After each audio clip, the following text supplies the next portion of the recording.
Okay. Sorry. Okay, guys. So Right on. my name is Daniel. Hello. Oh, sorry.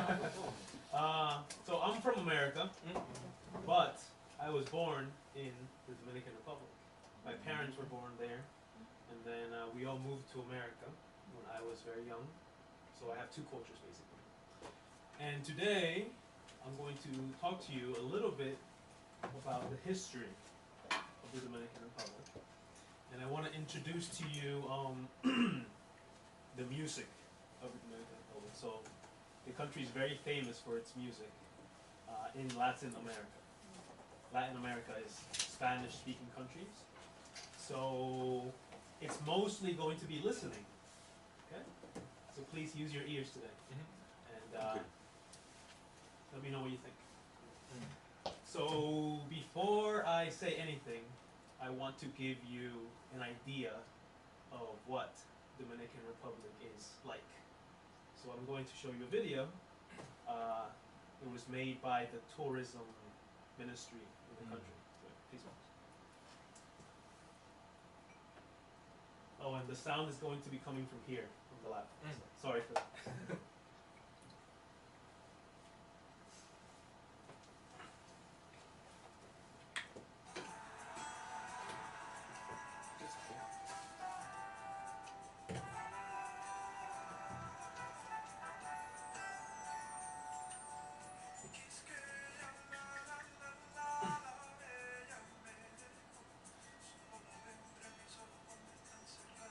So pretend you're there right now.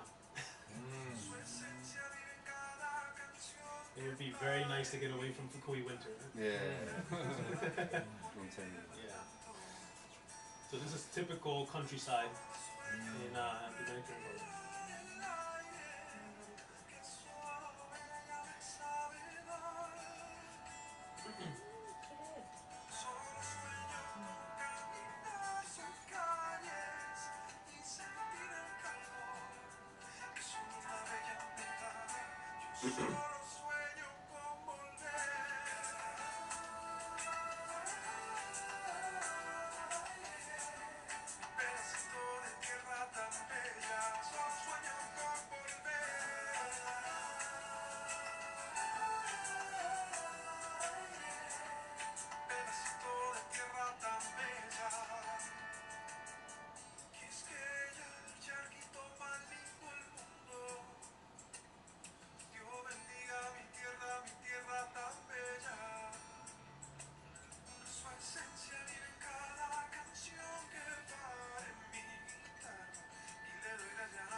So,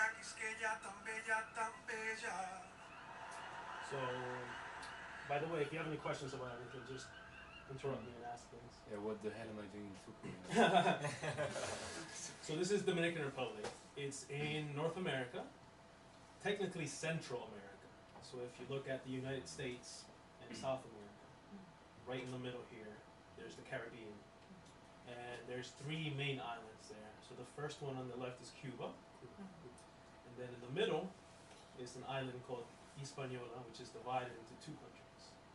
So the eastern half is Dominican Republic, and the western half, or actually the eastern 2/3 is Dominican Republic, and the eastern 1/3 is Haiti, and then the other island is Puerto Rico. So those are the three main islands in the Caribbean. It's actually one of the few islands in the entire world that has two countries in one island. So it's very rare. Some facts. That's how you spell it in English, and then the official language is Spanish, so in Spanish. And then in Japanese, I'm not sure how you say that in Japanese, but that's how you say it. Dominica, something, something, something. Yeah.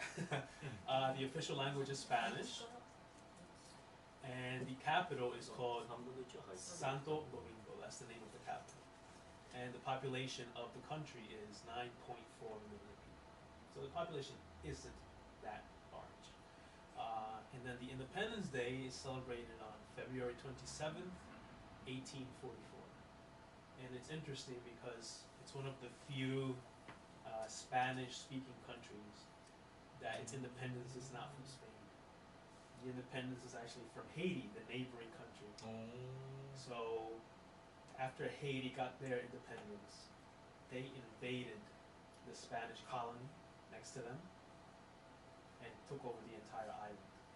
But then the Spanish-speaking people wanted to be separate because on the other side of the island were French-speaking people. Haitians speak a mixture of, it's called Creole, which is a mixture of French and like African languages. So the Spanish-speaking people wanted to be separate from them, and they declared their independence and formed Dominican Republic. And 今どこですか？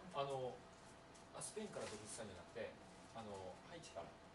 で、隣がなんかフランスのまあ植民地なのかですかね。で、そことそのアフリカのその横の3つみたいなところになってて、そこからもう独立したってってことですね。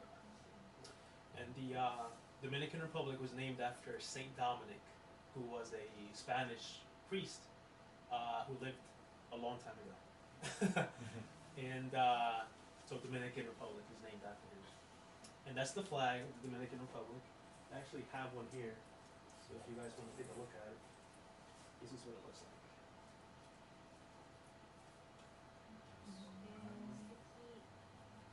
Did you make it? No, I wish I did. I bought this in Dominican Republic before I came here. I was there right before I came to Japan, so I brought it with me. You still got some family there and stuff. I mean, some. Yeah, I have a lot of family there. So, so basically, when the people in Haiti rebelled against the French, they took the French flag, which is, if I'm not mistaken, please correct me if I am, blue, white, and red. The three colors, right? Yeah. And they took out the middle white part and combined blue and red, and they made their Haitian flag. And then when the Dominicans rebelled from Haiti, they took those colors and flipped them, and they added a cross in the middle to signify that they were a Catholic country. Because in Haiti they are more like African religion, like voodoo and things like that. But in Dominican they were very Spanish, very Catholic. So they added the white cross to signify that. And then in the middle of the flag is the shield there, which on the top has three words, Dios, Patria, Libertad, which means God, country, and liberty. On the bottom is the name of the country. And then on the left side is a olive branch, on the right side is a palm branch. So palm is very tropical. And It's the only flag in the entire world that actually has a Bible on the flag. So there's actually a Bible in the middle part of it, open. That's the only flag in the entire world that has that. Okay. What is named after Saint Dominic? Saint Dominic. Saint Dominic was a very important religious leader for Catholics. Yeah. So when the Spanish colonizers came, they brought their Catholic religion. So they were very, very respectful of him. So they named it. Well, I'll show you. They named their city, the capital city, Santo Domingo, which means Saint Dominic, and then that was the capital. And then when they formed that's been the name of the city forever. Before there was Dominican Republic, that city was called Santo Domingo, Saint Dominic. So when the country became independent, they named the country also Dominican Republic. It's a little bit, yeah. The city itself was founded in 1496, so it's the oldest European city in America. Like when Christopher Columbus came to America, his brother founded that city. Christopher Columbus' brother founded that city. It's the very, very first European city in all of America. It has the oldest university, the oldest church, the oldest castle in all of America. It has a population of 1 million, and it's very, very, very different parts. It has modern parts, and it has very old parts. It's a very old city. For example, there's the statue of Christopher Columbus on the left there, and it's supposed to be him pointing to land. Oh, land, And actually, the bones of Christopher Columbus are buried in the Dominican Republic. So they have a big monument made to him. He's like, many people think he's like one of the founders almost of the country because he landed there first. So the actual Dominican people are made up of three different people. So you have the original native people who were called Taínos. Taíno. They were the original native people who lived there, and they had their own kingdoms on the island. And then when the Spanish came, they brought their culture, and also they were African people who were brought from Africa to basically work in the plantations and things like that. In the Dominican Republic, it was mostly sugar cane. I don't know if you know where sugar comes from, but sugar comes from a plant. That's a very thick plant, and then they take it and they grind it up, they dry it, and that's how sugar is made. So that was the number one thing that was made in the Dominican Republic in that time. And then they used that sugar to make rum, which is an alcohol, or to send it back to Europe or whatever. So the mixture of these three people is what made modern day people from the Dominican Republic. So basically, I can't say I'm white or black or anything. I'm just a mix of, and most people in the Dominican Republic are just mixed. So there's all sorts of people in the Dominican Republic, like this. All sorts of skin colors, all sorts of hair colors, all sorts of it's like a rainbow basically, of all sorts of people. And I could talk to you about a lot of things about the Dominican Republic because there's a lot of stuff basically. For example, the food. I could talk to you about the food. They're very famous for also the rum, which it's funny. I went to Korea over winter break and I saw them selling that rum, and I was like, wow, that's a long way. That's a far way to come. I could talk about more food. This is called a plantain, and it's very, very popular as a food in the Dominican Republic. It's almost like rice. You know how in Japan people eat rice every day? In Dominican Republic, people have plantains and they eat that every day. Looks like bananas. It's like a banana, but it's not sweet. No, not sweet. Yeah, it's so you have to cook it. You can't eat it raw. Oh. Yeah, so people they fry it, they mash it up. It doesn't become yellow. Excuse me? It doesn't become yellow. If you leave it alone, it becomes yellow. But it's still not And edible. then you have to still cook it. You still have to cook it. Yeah. It becomes sweeter in taste, but you still can't eat it raw. You have to cook. So it's very popular to eat because it's easy to grow. Hi. It's very easy to grow.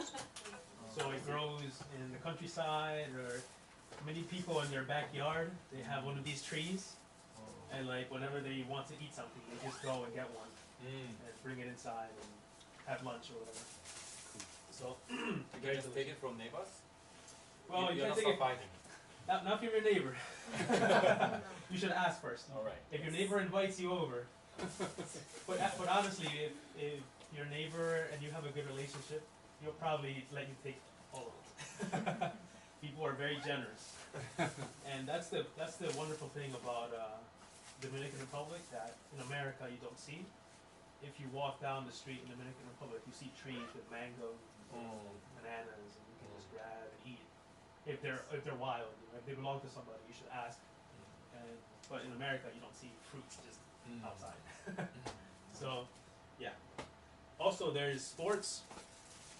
These are the 3 major sports in Dominican Republic.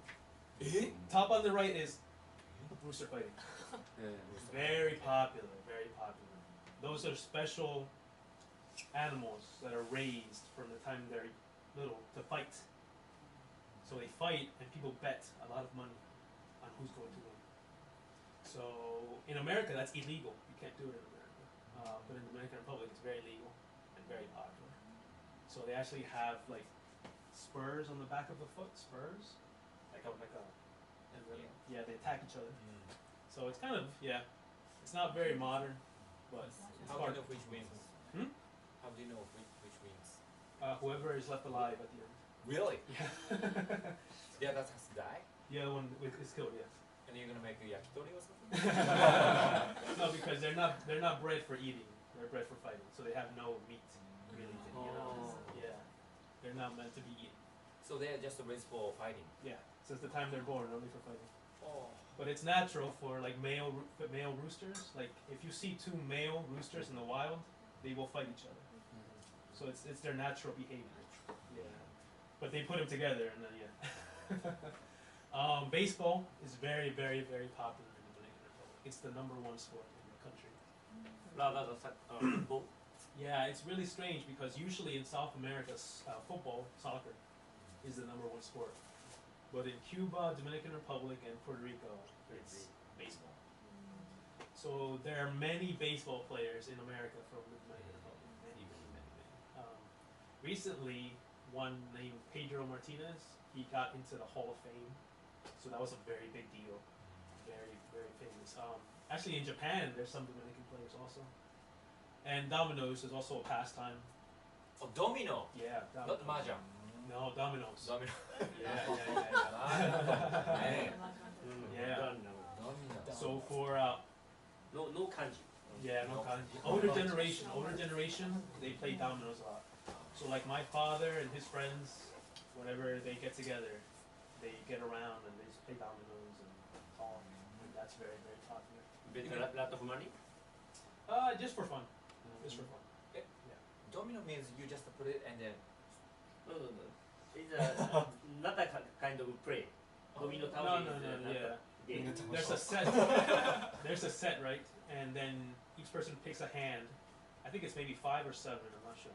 One person places down, and you have to match the next one. So you see how the 4 is with the 4? You have to put a 4 down, or if it's a 1, you have to put a 1 down, and you keep playing. And then whoever loses, whoever puts all their first is the winner. But there's a lot of strategy to it. I'm not sure how to play very well. That's just the simple version. But there's actually a lot of strategy to play. How many people can play once? I Only think 2? 4. 4? Yeah, but the domino side is the domino table is square. Square. So you have 1 on each side. So So 4 take people. turn and. Yeah, you go around. This is the magic. Some people play with money, but mostly it's just for fun. So if you go to a park in the Dominican Republic, you see many like old men Playing it? dominoes. Like chess playing? Like chess, yeah. Oh, Yeah, playing dominoes and probably drinking nice. rum. Not beer, drink Beer, alcohol in Dominican Republic is beer and rum are the 2 drinks. But it's very different than in Japan. I think in Japan, people after work, they go and drink a lot and maybe very quickly. But in the Dominican Republic, people drink slowly. So you start earlier and you just sip From daytime. slow. Yeah, you have your cup with you. You know, you can walk around, you can go to a friend's house, you can go and just sip very slowly and enjoy. Not just to get drunk. Japanese are so serious playing. They Drinking? cannot drinking. Yeah, and yeah, playing yeah. together. Exactly, It's exactly. difficult. Very. I was surprised when I came here because it's very serious. It's very serious, drinking quickly and see who's stronger, right? Yes. And also, if you play some games, a card game or shogi or chess, Oh, anything yeah. at all. Yeah, it's not like that over It's there. very Over there, serious. it's just very relaxed. Mm. You just sip and play and yeah, things like that. But I'm going to focus on the music of Dominican Republic.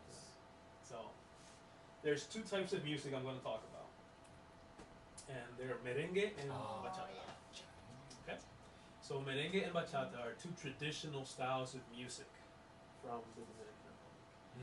So in the Dominican Republic, we have all types of music. We have rock, heavy metal, hip hop, everything. But these are the two that are traditional.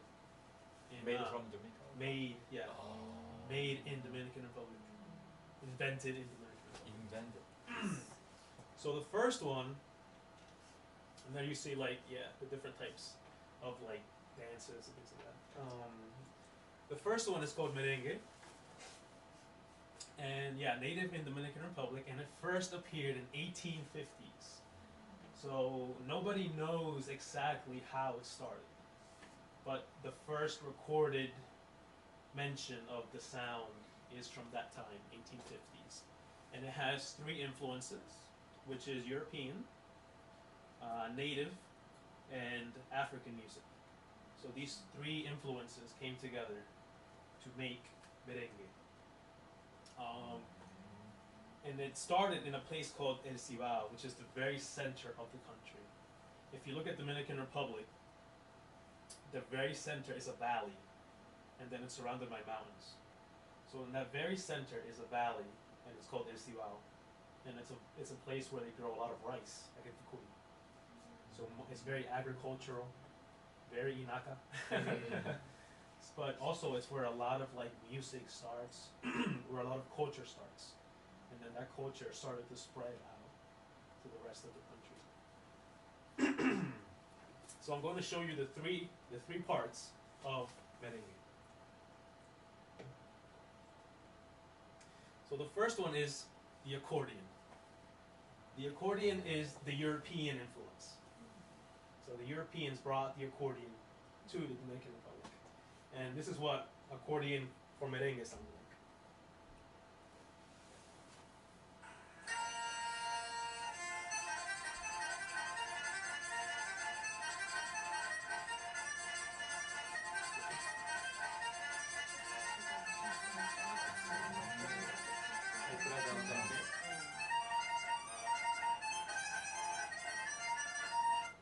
Okay? Second aspect is called a guira. And that's the native influence. So the natives, their music, they would get a piece of wood and just scrape it, scrape, and that would make music. Now we use metal, but the natives used to use a piece of wood, like a tree or something, and scratch. So this is what it sounds like.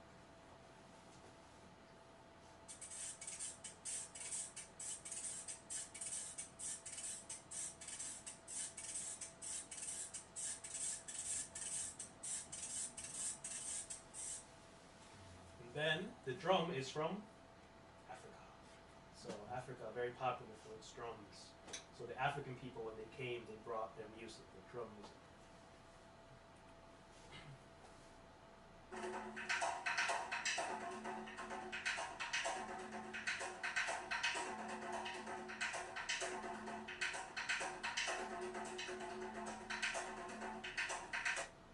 Okay, so when those three things combined, you made merengue, which is the typical, common merengue.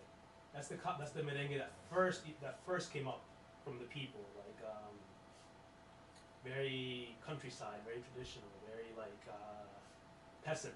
You know, how do you explain that in Japanese? I'm not sure.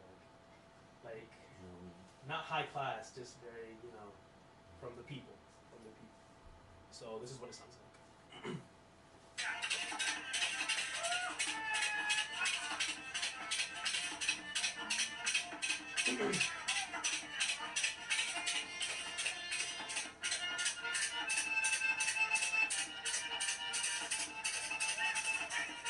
So it's very danceable. Very danceable, you know? Very.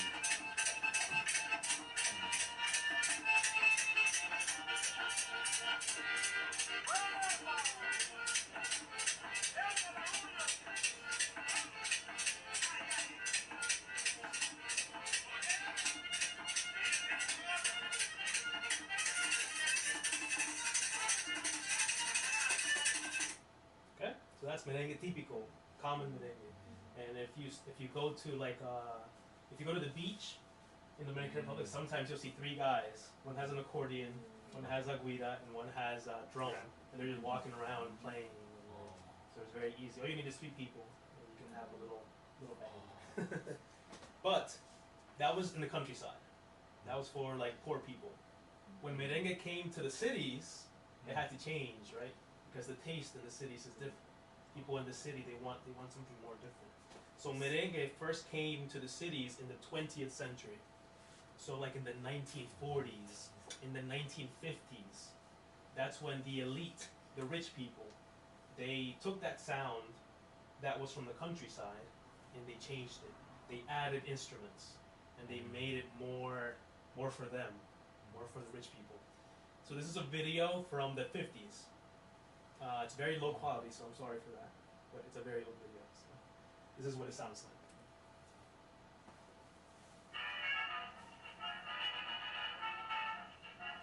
So if you listen closely, you can still hear behind all of this, you can still hear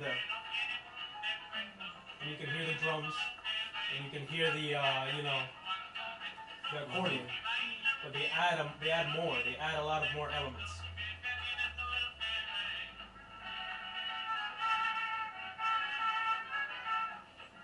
Sounds more like Cuban though. I mean, like softer. Yeah, a lot more softer. Yeah. A lot more big band, Yeah. orchestra style. And the dancing is very, very 1950s. So these aren't the countryside people, you can tell. These are the elites. These are the people who are in the big cities. So that's how it changed. It went from the countryside to the cities, and then it changed. But then, merengue changed, just like in America. I don't know about Japan, but the 50s and the 60s were a very different time. The 50s were very conservative. The 60s were more open, and a lot of new things started coming in. So the same thing happened in the Dominican Republic, and the music changed. So every decade has its own sound. So I have a little compilation of different sounds. And I want you guys to listen, and I want you to see if you can see the differences between each decade. So let's start with the 60s. And also, please laugh at their crazy clothes.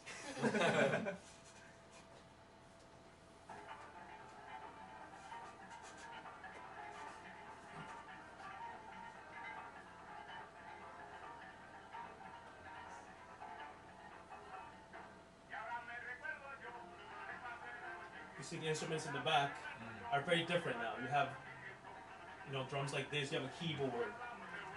So they add new elements.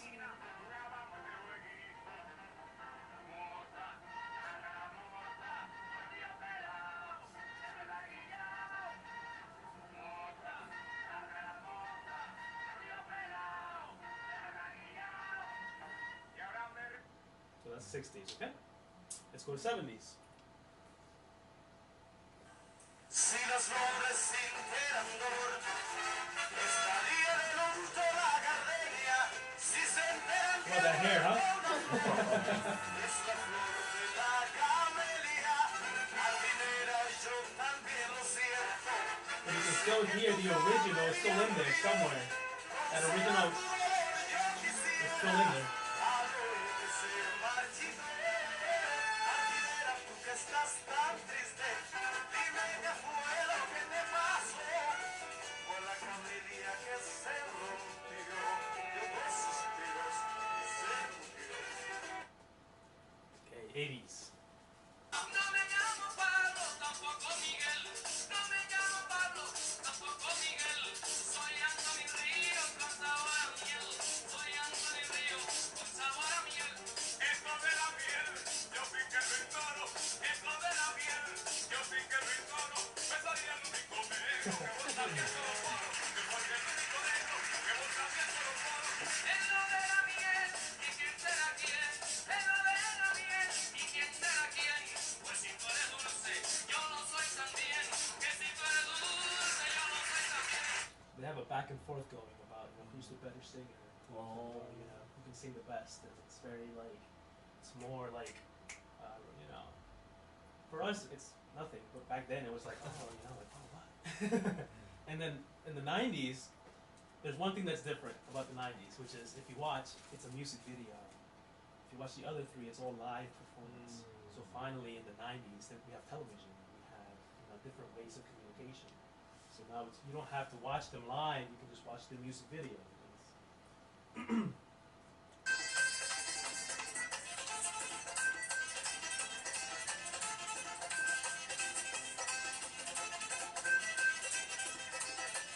Me suena un pitito aquí en el cotao. Me suena un grillito aquí en el cotao. Mi mariposita, que vuelan de lado. Mi mariposita, que vuelan de lado. Esto brinca rosa, estoy enamorado. A radionovela, protagonizado. Como si Cupido me hubiera pegado. Mi mariposita, que vuelan de lado. Y una cosquillita aquí en el cotao. Esto brinca rosa, estoy enamorado. ¿A quién? ¿A qué le doy? ¿A qué le doy? ¿A qué le doy? ¿A qué le doy? ¿A qué le? ¿A qué le? ¿A qué le? ¿A qué le? ¿A qué le doy? Mamacita, pero me gusta cuando tú me das un besito en la boquita, niña. ¿Qué? So if you notice, the theme that you're going to see with Dominican music, it's all about dancing. The dance is just as important as the music. They go hand together. Dancing and music go together. So the beat has to be there for you to be able to dance. And then, of course, after the 90s, we have, you know, globalization. So in the 80s and 90s, so many Dominicans traveled to different countries. Like, for example, my family. In 1994, we moved to USA. And the Dominican people took their merengue with them to the other countries. And then the people from other countries who came to the Dominican Republic brought in new sounds, you know?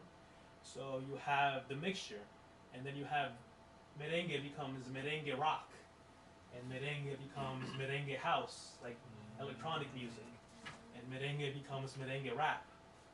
So hip hop gets involved, and everything gets involved together.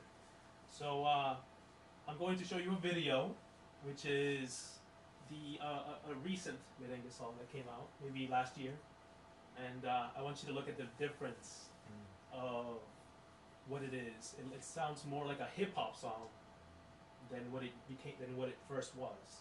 So it's so Americanized and so mixed now with everything.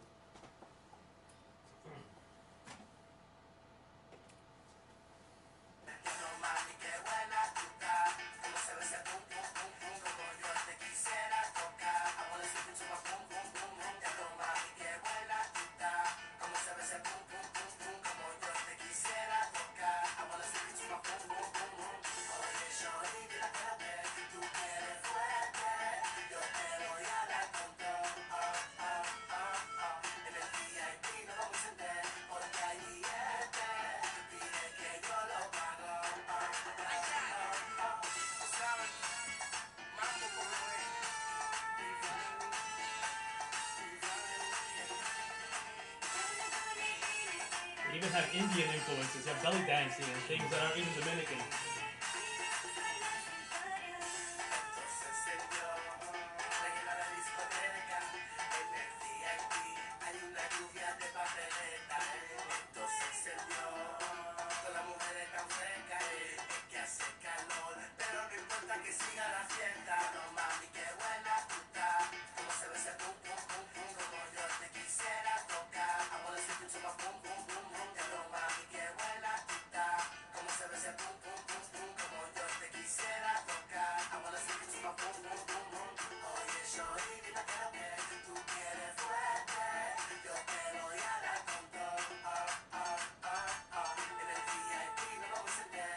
ay, ay.